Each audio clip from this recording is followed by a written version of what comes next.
How you guys doing today? Welcome to another episode of Tier Talk. Guys, we're going to have a great discussion today. We're going to toss out a little bit of a nugget from my latest book called Warden Wisdom, 100 Subtle Lessons in Prison Leadership. Now, guys, this book is available now on Amazon. It's strictly an ebook right now. It's about 728 pages, but I have sent it to my publisher. They'll work on it, but it probably won't come out probably till the end of the year in a soft cover. So right now, I just wanted to get this book out on an ebook. And again, it's only $10 if you get it right now. But guys, there's 100 tips. There's a lot here. Again, it's 728 pages. It took me over a year to put together. It's just got a lot of good intel, and it does partner well with two other books I have being published in the near future. But right now, each one's available on Amazon for $9.99 as an ebook. And basically, I have Ranked Before Ready, 100 Subtle Survival Tips for New Correctional Leaders. And I also have Surviving Without a Mentor, 100 Deep Cut Tips for Rookie Correctional Staff. The reason why I put those books together is because they're needed. They're questions that I get a lot. I have a lot of people that are entering this profession that don't have a mentor, that don't have someone they can role model from. So I put that book together, again, Surviving Without a Mentor. Just got a lot of good, subtle tips that I feel are not obvious tips, but tips that are kind of unwritten. And so hopefully that fills that gap. And there's a lot of supervisors that are getting promoted before they're ready. They're younger. So here's another 100 nuanced tips. And then the other one is there's a lot of people that try to cross into admin. So again, I put this book together, Warden Wisdom, 100 Subtle Lessons in Prison Leadership. And I will tell you one thing, guys, it's a lot of work putting these books together, getting the thoughts out there. But when you go to publish them, and you need an editor, especially when you want to get it out there for those ebooks, it's costly. So thank God there's ChatGPT that knows how to clean a lot of this stuff up. And also thank God that I have a publisher later on who's going to put all these books into soft cover. And guys, these are books you're going to want to have in your hands, trust me. And then don't forget, I got the other books on the market as well. I got a few more on Amazon, soft cover, and then I got about 6 right now on Blue 360 Media. Link to all those are in the description. And one of them just came out, and it's another book for rookies that just came out last week. So if you guys get a chance, please check out these books. Okay, so let me bring on Joe real quick, and then we'll give our tip of the day that's going to come directly from this book. What's up, Joe? Hey, what's up, brother? Good, Joe. Joe, you mind introducing yourself to our audience, please? Yes, sir. My name is Joe Pomponi. I'm a retired lieutenant from the Texas Department of Corrections of 29 years, 6 months. I'm currently working as an assistant jail administrator in our jail division and local sheriff's department, and a panel member here for Tier Talk. All right, and this is why I wanted to have you on, Joe, because as I explore some of these passages, I think it would be good to have someone who does work the administrative position. Russ has been helping me with the other 2 books, which is Thrown into Rank, sort of, and then Surviving Without a Mentor. But this is really, I want to have people that kind of worked in these positions to go ahead and give their insight onto these passages. So if you got this book, which I know a few people bought already, this is coming from passage 3. So again, it's Warden Wisdom, but passage 3 is authority and administration is earned differently on the floor. So what I'm going to do is I'm going to read a section at a time, and then me and Joe will discuss it.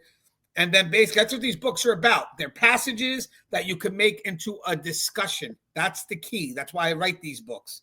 The key is to, get the thought and then share the thought with others. And I think that this book here has a lot of good, solid tips. But this is the one that I wanted to get something at the very beginning. So passage 3, authority and administration is earned differently than on the floor. So I'm going to read the first part of it. There's a few parts. So I'll read the first part, Joe, and then we'll discuss it. Tell me what your thoughts are. So in corrections, it's not uncommon to promote those who proven themselves on the floor, and rightfully so. The floor is where you learn timing, presence, conflict, and how to hold a room when things start to unravel. But once you cross over into prison administration, something unexpected happens. The tools you used to lead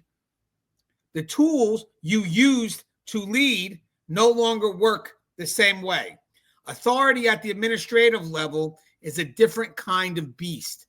It's less visible, less immediate, and more vulnerable to perception. The further you move from the floor, the more your authority depends on something intangible. influence, not the kind you gain from being liked, but the kind you earn from being believed. This passage that I'm going to read to you is about understanding that shift, because what makes you powerful in boots will not be what makes you credible in dress shoes. What's your thoughts on that right at the very beginning, Joe? Yeah, that is a good passage. Being somebody who works the floor, being your front line and being on the floor, it's a different style of leadership. It's not so much that you're supervising other individuals as you're supervising the offender population. So it's a different set of leadership skills that you utilize. Once you kind of cross over into the administrative side, some people tend to not so much lose sight of the fact of the leadership, but your priorities kind of shift a little bit. You're no longer that person that's on the floor. But the main passage of that is, leadership by visibility. Your leadership style should be visible to your employees. It should be, one that, you're approachable, you're there, and not just the person in the office. That, it's hard to become that style of administrative leadership when you've been on the floor, because it's hard to sometimes let things go. You still want to tend to have your hands in things. Now you have staff that can do that for you. But you're not so much in a leadership role as you are in a support role. And, being that support role for those people under you is integral, because they need to know that you're actually there for them at the same time as you're, giving them guidance and the leadership. Yeah, and guys, we're going to get into some more tidbits here, but I want to mention something. So I actually worked with someone from administration that took that mentality he had as a lieutenant. Well, I know him as a lieutenant before he crossed into administration. And then when he became an administrator or administration, he crossed into administration. He never made it to administrator, but he crossed into administration. He was right below it, right below a warden. He tried to bring the same personality as a lieutenant with them into the administrative role, and would find himself literally on the floor trying to be that lieutenant. Yeah. And believe it or not, even though he was respected when he was a lieutenant, he started losing respect when he was doing that as in the administrative role, because I think people started to see him as being a bit performative. A little bit, because it was more of showboating, where you may have been that respected leader, but now it's coming to a point where you have people in that position already. And now your job is to more lead from a distance, if you will. Your now job is to create influence. And basically, I like this one line here. It says, for administration, you the way you get your authority, it's not from being liked, which I think he was doing or trying to do, but it's the kind you earn from being believed. Because now, mind you, you don't have that direct presence anymore. Your layers removed. So you have to make sure at all times that you need to have that influence. And how do you have that influence? Is by creating credibility, by making sure that people do see you as a person of your word. But that doesn't mean you have to go out there and start trying to be that lieutenant again, or that sergeant again, because that's not your role anymore. Would you agree with that, Joe? Yeah, because at some point, when you cross over to an administration, what you think is being supportive, at some point becomes the view of micromanaging from your frontline staff, because they know you've already done the job.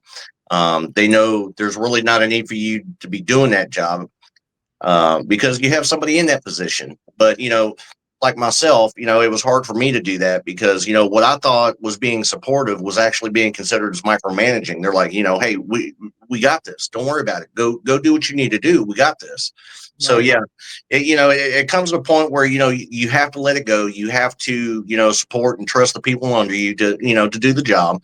It doesn't hurt to get out there with them every once in a while and get down. It doesn't. but just don't do it on a constant basis where you still feel like you're living that supervisory dream of being that leader. You have somebody in that position now. It's time to turn the reins over and trust them with it. Joe, when I get this book soft cover by the end of the year, because it's going to be a while, I'm definitely putting this book in your hands, but it's definitely something you got to check out on Kindle right now.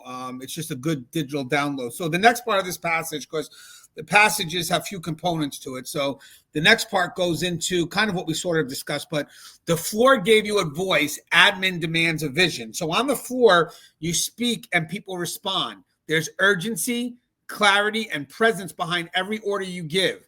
If someone hesitates, you reinforce it immediately. You can see results in real time. Here's the key. That proximity gives your authority teeth. So listen to me on this. So that's the first difference here. That proximity gives your authority teeth. Now, but administration removes that proximity. You're no longer the one giving orders during a code.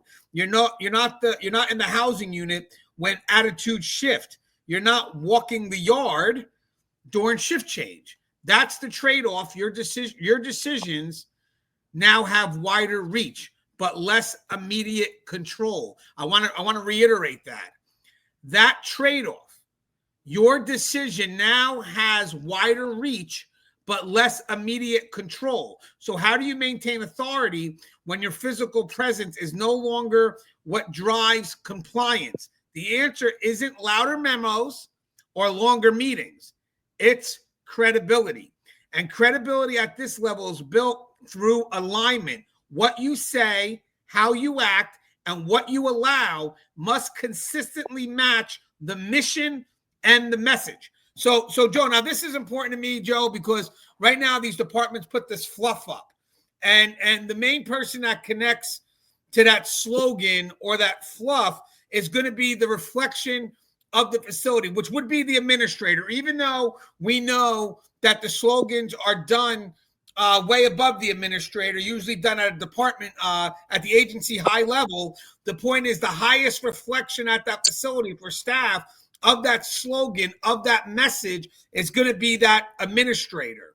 So with that said, I think the best way you build credibility is if you're trying to get people to align with this mission, then I got to see that you have behaviors, not what you say, but that your behaviors align with that vision. For me, that's credibility. If I see that we're pushing a vision or we're pushing a mission that you're meant to help us reach, so again, safety and security, rehabilitation, whatever that joint mission is, then I got to see from frontline on up, I got to see your behaviors. I got to make sure that you're not saying one thing and doing another, because the action speaks louder than words. So I would say credibility is extremely key when it comes to leading from a distance, because credibility is what gives you the influence. But what's your thoughts there, Joe? Yeah. The old phrase, do as I say and don't do as I do, that's a phrase that should never come out of your mouth. If you have a vision, you're the administrator of a facility, and you are wanting to see a vision, not only do you have to act that vision, it's one of, how did we used to say it? Project vision, but demand accountability. The vision comes with sacrifices, good and bad. And sometimes those have to be held accountable in order to make the vision, come true. You can't say one thing, and, you can't demand an action when you're, acting in an opposite, action. It's one of those, you have to talk the talk, walk the talk. I mean, all of that, and the thing about being administration is your frontline leadership. Everybody's looking at you. You're the one that's demanding this vision, but they're also looking to make sure that you stand behind what you say. Credibility, belief, and accountability are three main things that you have to have as an administrator in order to ensure that your facility is going to be cohesive, accountable for their actions, and professional in their duties. Yeah, and you want to hear something funny? I mean, that's how you carry out your day to day. Your behavior will define that mission. Because I just said, I didn't mean to. I said fluff. So maybe I have to start looking into myself right now and see, all of a sudden, where do I feel there's a misalignment there? Because that was natural. That came out. I mean, And you think about it. How many times do these departments and these administrators and different areas put up these posters promoting, goodwill and good fortune and a happy team and this, that, and the other. But then you find that it's an internal chaos because there's no accountability, there's no direction, and there's nobody ensuring that the vision is being completed. Politics. I think it's in the book here. I have a few areas where we discussed slogans, and that kind of relates to that because when I put the book together, there's 100 tips, and even on the surface, some of the tips may look similar, but as you read the passage, there's another perspective being put in play. As the book progresses, it's going to be a lot more bullet formatted too, so it's easier to take in. But at the very beginning, I wanted to get the main message out there, and then eventually you could start to see, because in the end, when you're not doing what you're supposed to be doing, it usually leads to the same concern, especially when it comes to employee morale. Yep. I wanted to give a real world scenario here. And basically it's the administrator who tried to lead like a sergeant. So there was a newly promoted assistant superintendent entered her role with the reputation for being sharp, tactical, and respected on the floor. She had handled lockdowns with precision and always backed her officers. When things went sideways, she was there for her team. Her presence alone was enough to settle a tense housing unit.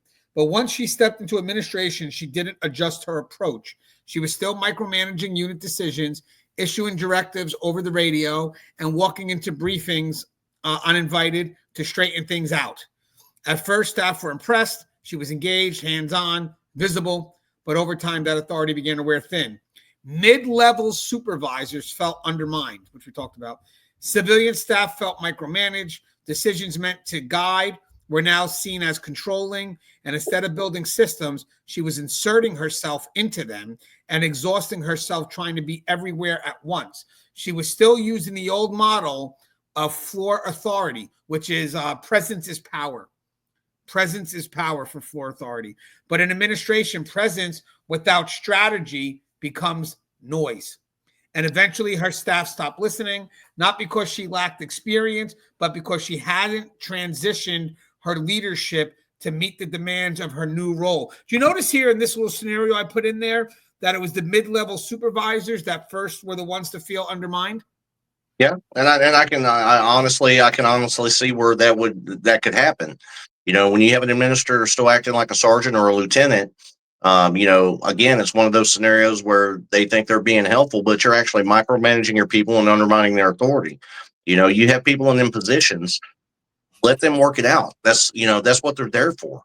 And I can honestly, and I've been there myself, I honestly understand. I had a great friend that we came into the system together, and he promoted very quickly up the ranks and wound up being my assistant warden. And he conducted himself in a way that he still felt like he was a ship lieutenant.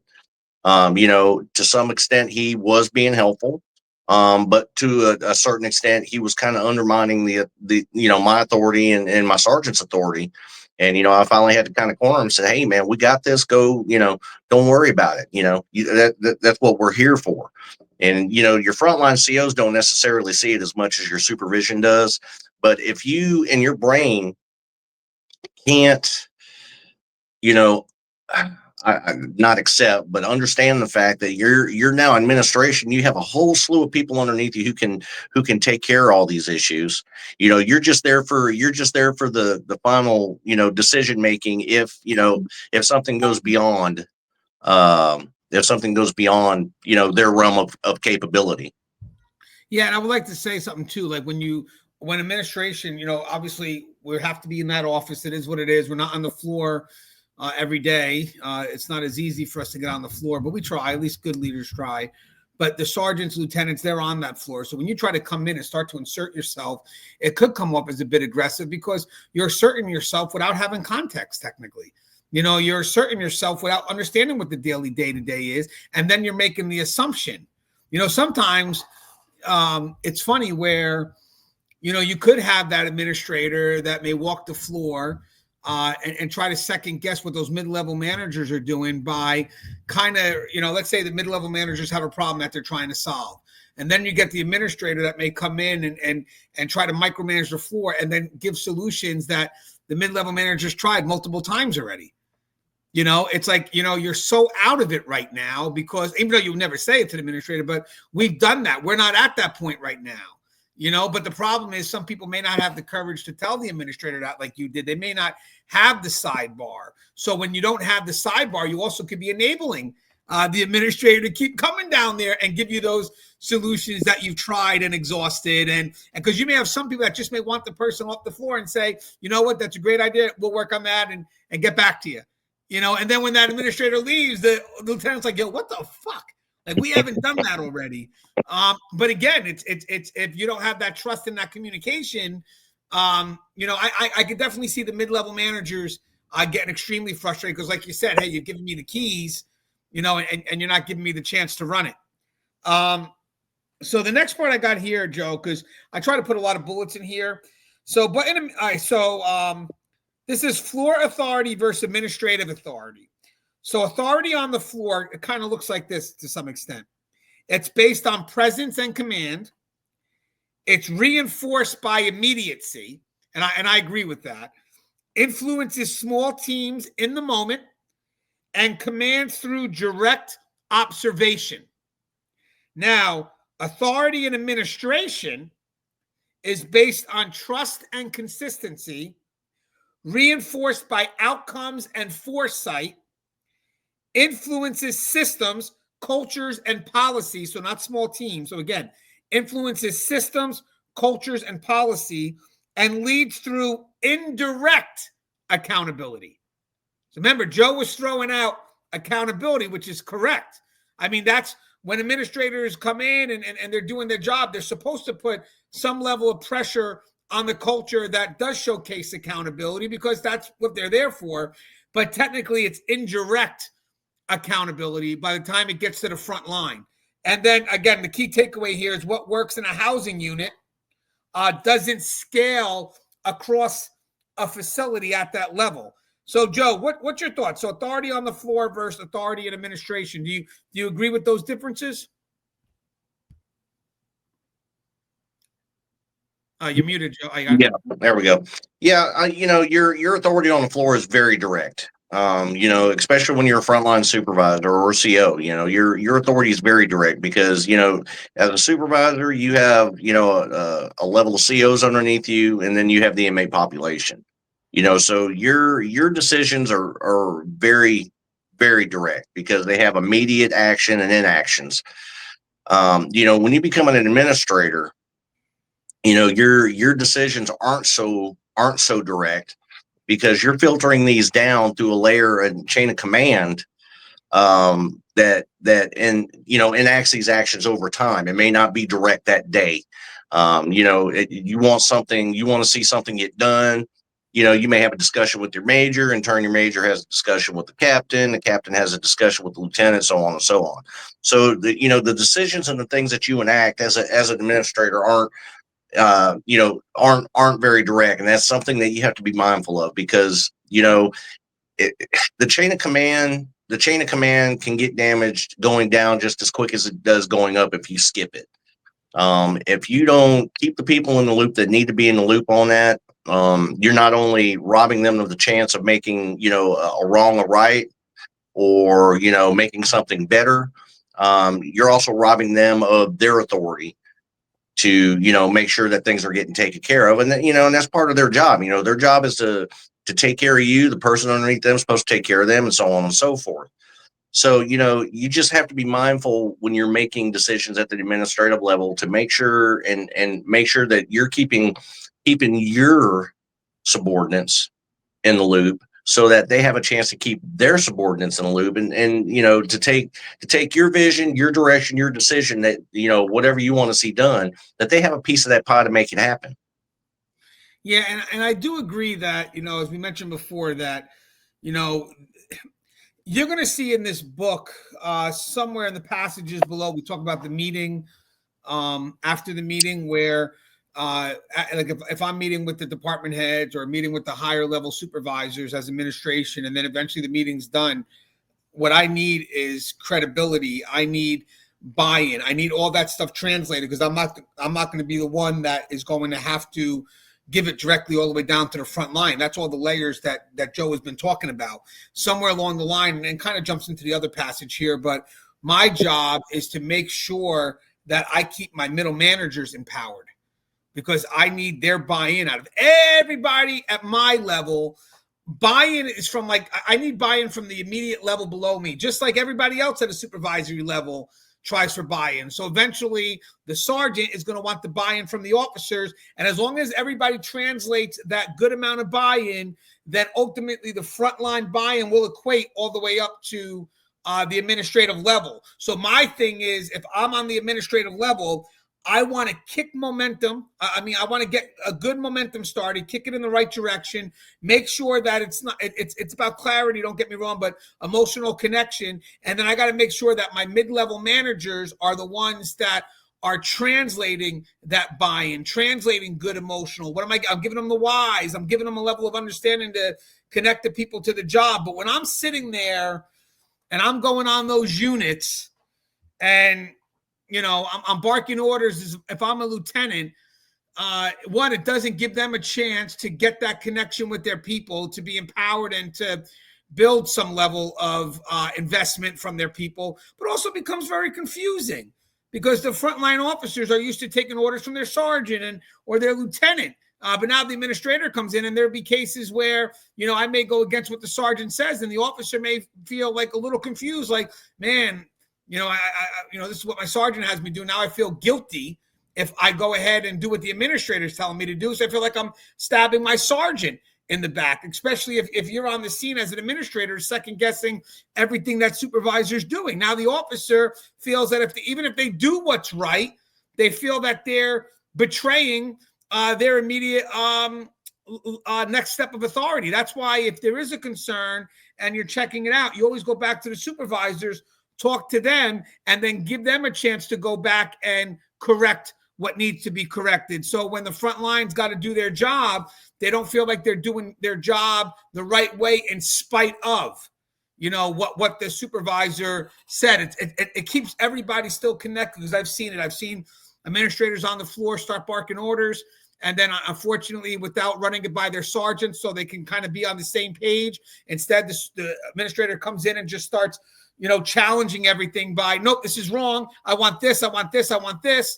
This should be done here. And then the supervisor is, obviously upset, but now the officers start to feel a certain level of guilt to some extent, because now they feel that if they do what's right, you just embarrass the sergeant. And they don't want to be a part of embarrassing the person that they work next to all day. They want to work with them. So if you notice that something wrong, there's nothing wrong with taking the mid-level managers back and saying, hey, listen, let's try this out, because I know you're doing this way. What's your thoughts on this? What's your thoughts if we try it this way? Let's see if we can build something here and then bring it back to the front line so we can redirect it. And now it doesn't feel, when the front line has to do something, it doesn't feel like they're doing it in spite of someone that they may have a connection to.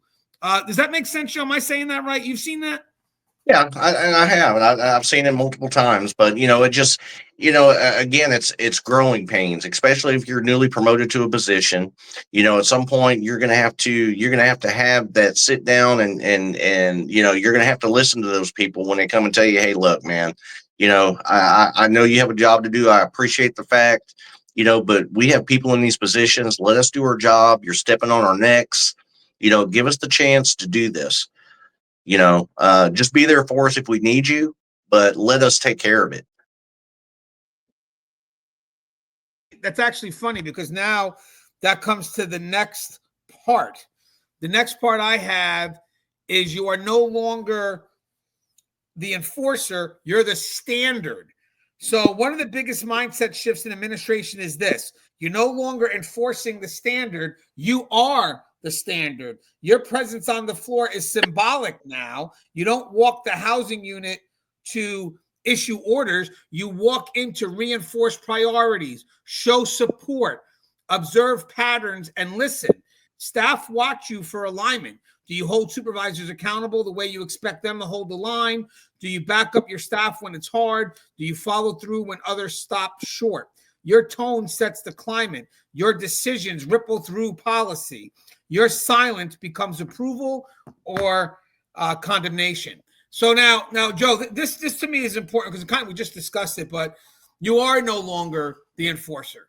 You are the standard, which means that for me, I want to give people the chance to enforce the rules because that's your first level of empowerment. Your first level of empowerment is trying to make those decisions on the floor and meet the standards of what the agency expects or what the administrator expects. So that if I'm on the floor and I'm playing the enforcer, I'm actually killing the growth of all my mid-level supervisors and ultimately down to my front line because I would hope that my mid-level supervisors are also trying to empower their frontline people to be decision makers. So here I am, not only do I tell people what to do, but now I'm walking the floor telling people how it's got to get done without giving them a chance to personalize some investment in it. Because the how is where the investment is. Now, granted, if something's not working, I don't mind taking people aside and talking to them and getting,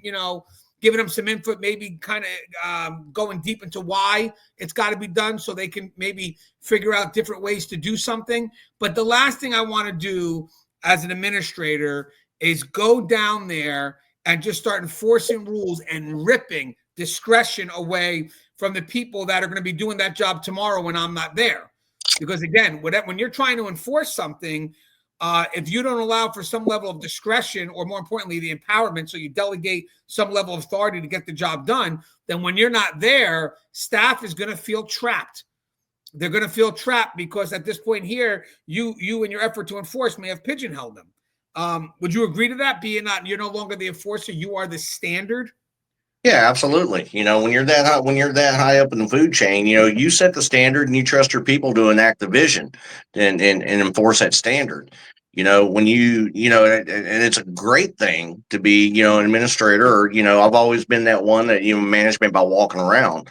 And I've never been the one to go on the tank and start rectifying a bunch of stuff that I see wrong. If there's stuff that I see wrong, I would, pull the officer aside or maybe, pull the supervisor aside and discuss it with them and give them the option to, to clean up their own house. I'm not there to clean that up for them. I've already said what I wanted to see. Now I want to know why you're not doing it. But I don't to go down there and start, wreaking havoc and chaos, undermining your line boss's authority, your supervisor's authority by being a line enforcer when you should be an administrator. You should be, it's one of what do they call it? You should be seen but not heard. There's absolutely nothing wrong with being an administrator and walking through areas and doing inspections and, let them know that you see them, they see you, and, that you're visible and you're there for support. But going down there and undermining and creating havoc for your line staff, the last thing you want when you step into an area is for your people to cringe at the sight of you showing up. It should be one of those things where, they welcome you into their area. They give you free reign. The one thing I've always hated as an administrator is having somebody on my hip as I walk their area. I'm just walking through because I'm just looking at the place. I'm looking for, making sure that the place is still in good shape. There's nothing, deficient that, we might need to address. I'm not there to inspect every aspect of your job. I just want to make sure as I walk through that you're actually enforcing the rules and regulations, everything looks right and tight. And if not, I'm going to pull you aside and say, hey, look, just a couple of things I seen walking through there, and give you the chance to rectify it. I'm not going to rectify that for you. Right. And Joe, I'm going to tell you something right now when it comes to this right here. I put reflection questions through each passage. So there's some of them have about 4 to 7 different reflection questions. And the two I have here for this section here, or for what we read so far, is What part of my leadership style didn't evolve when I stepped into administration? And am I still trying to lead through presence, or have I started leading through influence? And I think that's the overall transition we're trying to talk about. We're trying to talk about how do you go from presence to influence. So the next section I got, Joe, kind of talks about that a little bit. Well, this is what it says. It says command presence doesn't always translate upwards. So you might be respected by line staff because of how you handle conflict or how present you were in a crisis, but that doesn't mean you're automatically respected as an administrator. In fact, some of the same people who praised you on the floor might resent your leadership now because your decisions affect resources, discipline, scheduling, or accountability. They don't see you walking the tiers anymore. They see your signature on memos. This is where your authority gets tested, because now your presence isn't enough. You need vision, policy alignment, and the maturity to make decisions that won't be popular. It's not about maintaining favor. It's about maintaining fairness. So this, to me, Joe, matters to me, because if you're leading from a distance, it really is presence turns into influence. So I think at this point here, what am I doing overall in the scale of running this facility that shows that I'm consistent? And what I mean by consistent is in my values, predictable in my values, so people know what to expect to me at that level. And what am I doing to empower my staff to build investment? And I think fairness is a big thing on that, by the way. But I think at this point here, when it talks about command present doesn't always translate upwards, it's true, because right here when it says, in fact, some of the same people who praised you on the floor might resent your leadership now because your decisions about affect resources, discipline, scheduling, or accountability. They don't see you walking the tiers anymore. They see your signatures on memos, and this is where your authority gets tested. Yep. Your authority gets tested now from a distance now. Yep. Would you agree, managing your people from further back? Oh yeah, absolutely. You're going to have to manage them from a further distance, no doubt. But that doesn't mean that you don't have to stop showing your presence. We've had people that turned into total, that's what we call cubicle Nazis, who came out with nothing but, memos and SOPs and this, that, and the other. And you never seen them. And there was a lot of resentment because and you can hear the mumble, among the folks. Hell, he's never in here. He never walks the areas. He doesn't know what the hell's going on. How is he creating these policies? That's why no matter what level of administration you're in, you always need to keep yourself invested in your people. You may not be able to invest yourself directly into the front line, but you have a lot of people underneath you that you can still invest yourself in that can carry your command presence and can carry your vision down. It may be one of the things where the correctional officers say, how the hell how's he coming up with this crap? He's never here. And your lieutenants and captains and majors, hey, hold on now. He may not be here all the time, but I'm telling you, he's involved. He's always, he's always involved. So, it absolutely, it doesn't always translate upward the way it should. Yeah. And Joe, I want to add something to you. You mentioned a good point. Excuse me. That's a very good point, because the thing now is, because I'm leading from a distance, my credibility comes from the people that have the influence directly in front of that front line. So I do need to give them a chance to buy into what I'm saying and then translate that buy-in, because I'm also leaning on their influence from their immediacy to that front line. So I'm leaning on them. They know them best. So it's great if I have a good working relationship with my mid-level managers, empower them, build consistency with them, build a good relationship with them, because that gap is going to be filled by them. Yeah. That gap. So if they have buy-in with me, then I would like to safely assume that the buy-in is going to be translated over. But if you don't manage that middle and you're constantly trying to go around them, you're not going to be with that front line every day. They will. And then now you're going to lose the buy-in from the people that can keep that momentum going, because you're constantly circumventing them. That's a good point. I got two more things here, Joe. Ways admin leaders earn respect. So they explain the why, even when they're not required to. They own their mistakes before they're used to define them. That's key. They back their staff publicly and correct them privately. They don't overpromise, and they manage expectations, and then they deliver. And they stay mission aligned, even when the crowd pushes another way. What's your thoughts on that, Joe? Yeah, I mean, absolutely. It's you know they used to say, what was the old saying? Praise in public and criticize in private. That's integral. You never want to demean your staff in front of other people or the offender population. You want to keep yourself transparent. You want to keep you want the people underneath you to know that you're just as fallible as they are. Everybody's made mistakes at every level of their career. And no matter what step you're at, the biggest thing is make sure you own it. Make sure the people understand that you own it. I'm human just like you are. I made a mistake. It is what it is. I'm going to learn from it and drive on. Being that type of transparent person that's invested in your staff and being there for them regardless is probably three of the top ways to earn respect as an admin.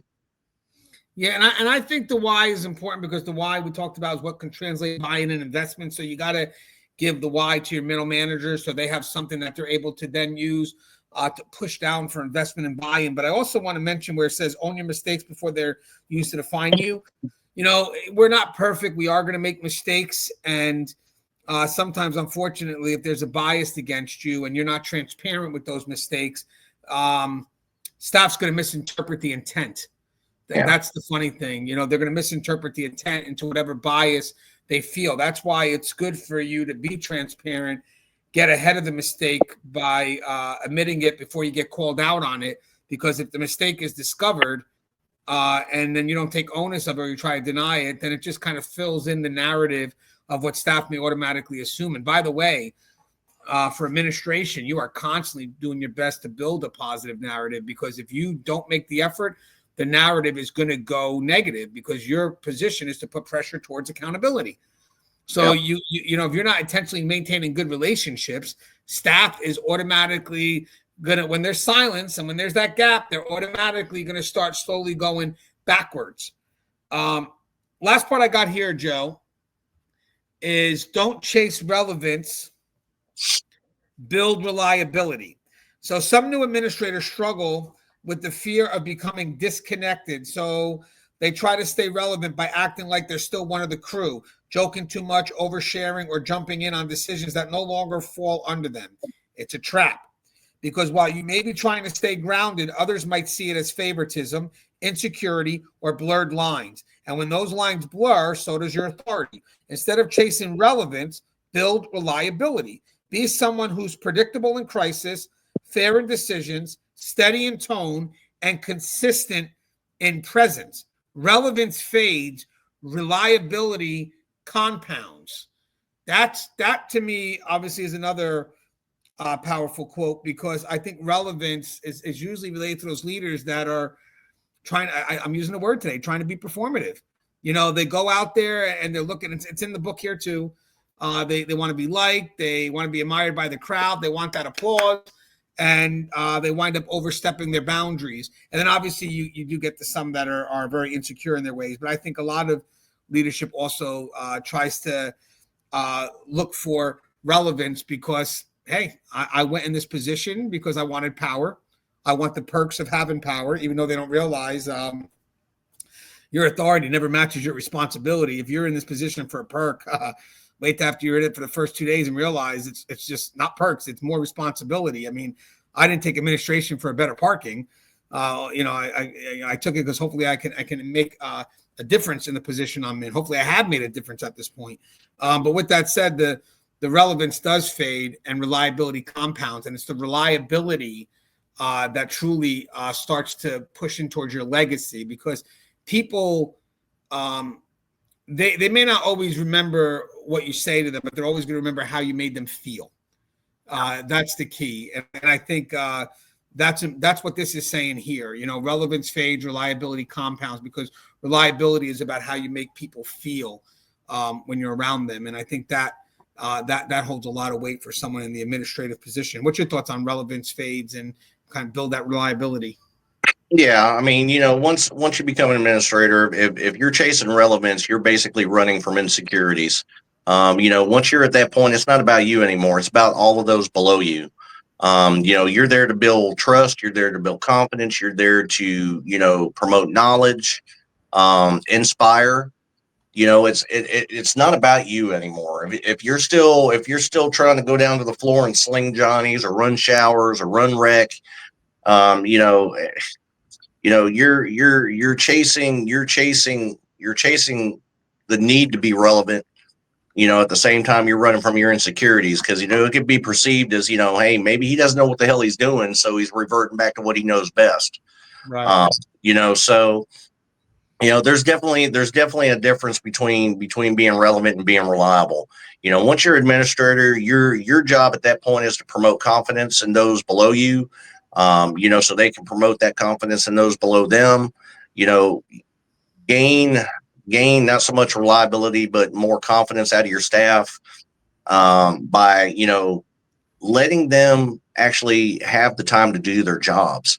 Let them give them the latitude and to do the job, make the mistakes, learn from mistakes, and drive on.